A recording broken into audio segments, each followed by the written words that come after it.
GTM, go to market, is such a buzzword, but all that it means is how are we taking our service or product to a market and selling it to people? How are we getting people to buy this, to continue to buy this for as long as possible? How are we going to get them to refer their friends? Or maybe it is, how can we get this to people for as little amount of spending as possible? Maybe we're trying to get our marketing and sales costs or expenses down as low as possible. So we're trying to reduce our CAC. Maybe we're trying to maximize LTV by saying, we want these people to be referring their friends. We need these people to be purchasing product after product. And if you don't have that good go-to-market high-level strategy, you don't understand then what needs to take place in between the teams from this handoff perspective. This is specifically the sales to marketing handoff, but have you thought about your fulfillment to sales handoff? Most companies don't. They think sales to fulfillment. Maybe your fulfillment team is in charge of upselling all of your current customers. That's fine. But are your customer success reps, are they expert salesmen? Probably not. So is there a handoff at which point they can send it back to the account executive that closed the person in the first place, that knows about that customer, to then be able to increase the number of upsells we're getting, maybe the number of different amendments, we're adding seats. If you're selling a software, we're adding users. So at the end of the day, what it does is it helps your executive team to actually know that the strategy that they are coming up with is being implemented. And that's one of the ways that I like to look at RevOps and GTM. So our go-to-market is that strategy, and then RevOps is who is actually coming in and implementing all of the systems, all of the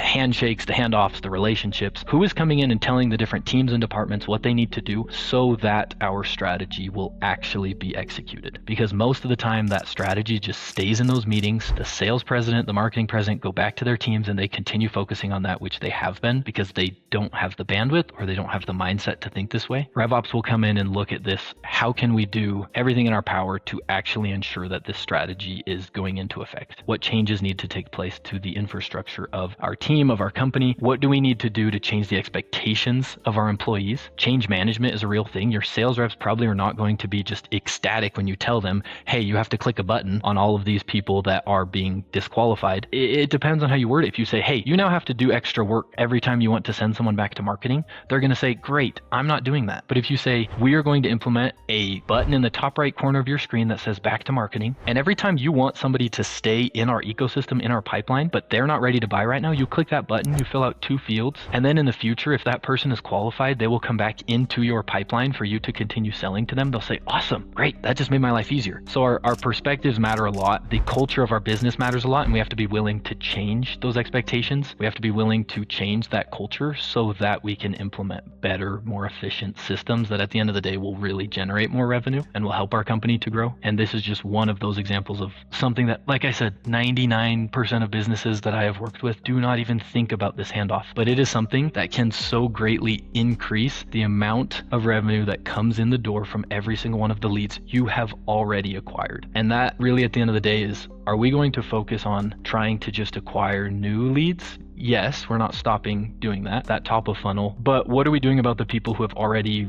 raised their hand and said, hey, I'm interested. I have a need for this. I just don't maybe have the timeline or the authority right now. And so that will allow you to not only target new people at top of funnel, but also make sure that people actually get through the sales pipeline, whether it's now or whether it's in 6 to 12 months. We don't want to lose those people. If you need somebody to perform a full audit of your CRM and you need some additional help and you're not able to do this, look through the links down low. We have a link to book a call to get a full CRM audit so that we can find out what's going wrong and how we can fix it and help you.